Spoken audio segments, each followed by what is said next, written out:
Bitcoin का सिर्फ pump cut जाना मैटर नहीं करता। मैटर ये करता है कि हम उसके अकॉर्डिंग अपनी प्लानिंग किस तरह से करते हैं। मैं आपको रिसेंट प्रीवियस वीडियो पे भी बता रहा हुआ था कि ये जो हमारे पास 62,000 वाली जो रेंज है, मतलब 61,700 वाली जो रेंज थी, ये उस टाइम हमारे पास काफ़ी देर से एज अ रेजिस्टेंस फ्लिप कर रही थी। हम यहाँ पे वेट कर रहे थे कि एज अ स्पॉट फ्लिप करे और हम इसके अकॉर्डिंग वो अपनी प्लानिंग करें। अब हम यहाँ पे देख रहे हैं कि इसके अकॉर्डिंग जो मार्केट ने इसने कल यहाँ से इसे ब्रेकआउट किया, कल इसी टाइम यहाँ से इसने ब्रेकआउट करके एज अ स्पॉट फ्लिप कर लिया है और हमारा जो तकरीबन 40% जो हमारा टीपी है वो हमारा हिट हो चुका है। मतलब जो हमारा फर्स्ट टीपी था वो हमारा हिट हो चुका है और हमने यहाँ पे अपनी किसी हद तक प्रॉफिट बुकिंग भी कर ली हुई है। अब यहाँ पे जो हमारे पास बीटीसी इस टाइम नैरो कंसोलिडेट कर रहा है, जो यहाँ पे आके रुका हुआ है, ये बहुत बड़ा क्वेश्चन है आजकल के बिगिनर्स के लिए खास तौर पे, मतलब जिन्हें इन रूल्स का आइडिया नहीं, सेट ऑफ रूल्स का आइडिया नहीं है और टेक्निकल्स का आइडिया नहीं है।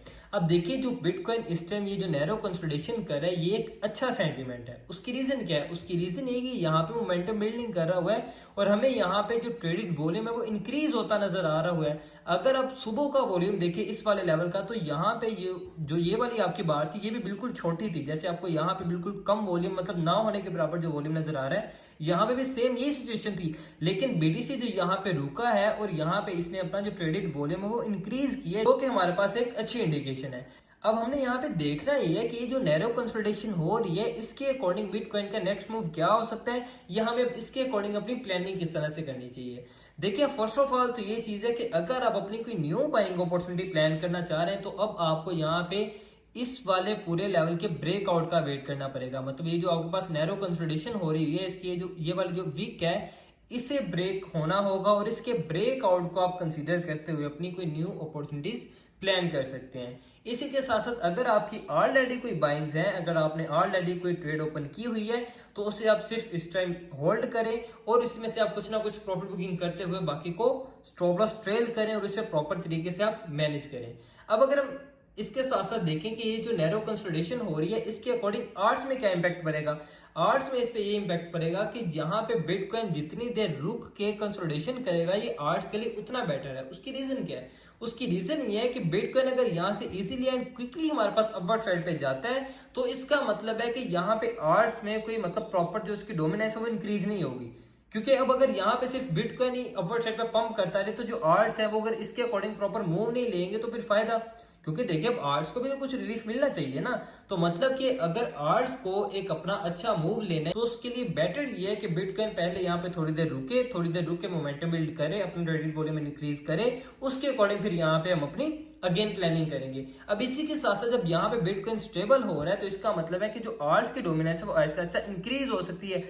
आर्ट्स में ट्रेडर्स आएंगे, इन्वेस्टर्स आएंगे, उसके अकॉर्डिंग फिर आर्ट्स भी जो अपना अच्छा मूव लेना स्टार्ट कर देंगे। So mean to say that कि अगर आपकी ऑलरेडी बाइंग है, उन्हें आप होल्ड रखें और आप उसमें से कुछ ना कुछ अपनी प्रॉफिट बुकिंग कर लें। और अगर आप अपनी कोई न्यू बाइंग अपॉर्चुनिटीज प्लान करना चाह रहे हैं, तो बेस्ट केस सिनेरियो है सेफ वे में कि आप इस कंसोलिडेशन फेज के ब्रेकआउट का वेट करें। और एक चीज जो कि बहुत इंपॉर्टेंट है खासकर बिगिनर्स के लिए, कि इस टाइम अगर आप हाई लिवरेज ट्रेड्स ओपन करेंगे तो आप अगेन यहाँ पे स्टक हो सकते हैं। क्योंकि जो बहुत से ट्रेडर्स जो बिगिनर्स हैं, जो ऑलरेडी पहले स्टक हुए थे बीटीसी के इस वाले क्रैश में, जो कि एक्चुअल में तो हमारे पास ये बड़ी अच्छी अपॉर्चुनिटी थी ट्रेड करने की, जिसे हमने ट्रेड किया भी था ग्रुप में।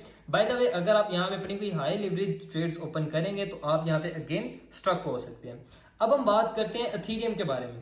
एथीरियम के बारे में अगर हम देखें तो एथीरियम ने कोई अच्छी प्रॉपर जो वो परफॉर्मेंस नहीं दिखाई है। एथीरियम तकरीबन अपनी मतलब उसी रेंज पे खड़ा हुआ है, क्योंकि हमने देखा था कि ये वाला जो फिबोनाची गोल्डन पॉकेट है, ये पूरी की पूरी इस टाइम यहाँ पे एज अ रेजिस्टेंस फ्लिप कर रही है। जब तक एथीरियम इसे प्रॉपर ओवरटेक नहीं कर लेता, हम तब तक यहाँ पे अपनी कोई प्रॉपर प्लानिंग नहीं कर सकते हैं। लेकिन एथीरियम अपने पोर्टफोलियो में जरूर ऐड करें, इसकी अपॉर्चुनिटी को मिस नहीं करेगा, क्योंकि अभी तक एथीरियम ने कोई प्रॉपर रिलीफ नहीं दी है और इसने देना भी है। क्योंकि अब सिर्फ ये है जो मतलब प्रॉपर मेजर मार्केट गैप में से, मतलब जो मेजर हमारे पास जो टॉप कॉइन्स हैं उनमें से अभी तक पड़ा है जिसने अभी तक प्रॉपर कोई भी रिलीफ प्रोड्यूस नहीं करवाया। तो इसलिए एथीरियम को बिल्कुल भी नहीं भूलिएगा, अपने पोर्टफोलियो में आपको कुछ ना कुछ एथीरियम ऐड ऑन कर लेना चाहिए। और अगर आपके पास ऑलरेडी बाइंग पड़ी है, खासकर ये क्रैश तक की, तो ये आपके पास बहुत मतलब अच्छी अपॉर्चुनिटी है, गोल्डन अपॉर्चुनिटी है कि आप इसके नेक्स्ट मूव को इजीली ट्रेड कर पाएंगे। So mean to say that कि आप यहाँ पे एथीरियम को जस्ट होल्ड करें, सेल ऑफ बिल्कुल भी नहीं करना। अगर यहाँ पे रुका हुआ है तो इसका ये मतलब नहीं कि अब आप यहाँ पे सेल ऑफ कर दें, नहीं, बल्कि आप इसे होल्ड करें, ये आपको बहुत अच्छे प्रॉफिट दे के जाएगा। अब हम बात करते हैं सोल के बारे में। तो सोल की ट्रेड हमने कल भी ओपन की थी, उसका हमारा टीपी भी हिट हुआ था, हमने वो ट्रेड अपनी क्लोज की और कुछ ने 50% क्लोजिंग करके बाकी को स्टॉप लॉस ट्रेल किया। और जिन्होंने अपनी कोई न्यू पोजीशन ओपन करनी थी, हमने यहाँ से उनकी न्यू पोजीशन ओपन करवाई है और हम इसका स्टॉप लॉस ट्रेल करते हुए इसे चलती रहने दे रहे हैं और ये भी हमारी इंशाल्लाह जो वो सक्सेसफुली प्ले आउट होगी। और इसी के साथ साथ अब अगर हम यहाँ पे देखें जेयूपी को, जिसकी हमने यहाँ पे अपनी जो वो ट्रेड ओपन की थी, तकरीबन हमारे टीपी तक पहुंच चुकी हुई है। तो अब अगर हम देख लेते हैं जेयूपी को, जिसमें हमने अपनी ट्रेड प्लान की थी, तो ये भी हमारी जो प्रॉपर वर्कआउट हो रही है और तकरीबन ये भी हमारे टीपी तक पहुंच चुकी हुई है।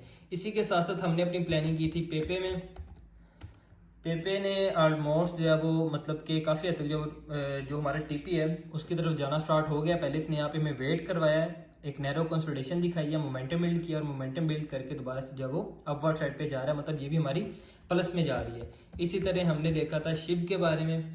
शिप का जो हमारा अल्हम्दुलिल्लाह जो अभी अभी है ये हमारा इसमें टीपी हिट हो चुका है। अब जो हमारा इसमें जो नेक्स्ट वन टीपी है वो हमारा बन रहा है ये वाला लेवल, ये जो वॉल्यूम का लेवल है, जहाँ से जो वो दोबारा रिजेक्शन मिल सकती है। हमने यहाँ पे अपनी जो वो तकरीबन 70% प्रॉफिट बुकिंग कर लिया है और जो बाकी 30% है उसे हम अब यहाँ पे स्टॉप लॉस ट्रेल करते हुए चलती रहने देंगे। इसी के साथ साथ आज हमने एक ट्रेड प्लान की है एक्सआरपी में। एक्सआरपी में जो हमने अपना सेटअप प्लान किया वो हमारा ये भी हमारा जो वो तकरीबन 30% प्ले आउट हो गई, दोबारा नीचे आया, लेकिन बाय द वे ये भी हमारा इस टाइम प्लस में ही है। इंशाल्लाह ये भी हमारा जो वो प्रॉपर वर्कआउट होगा।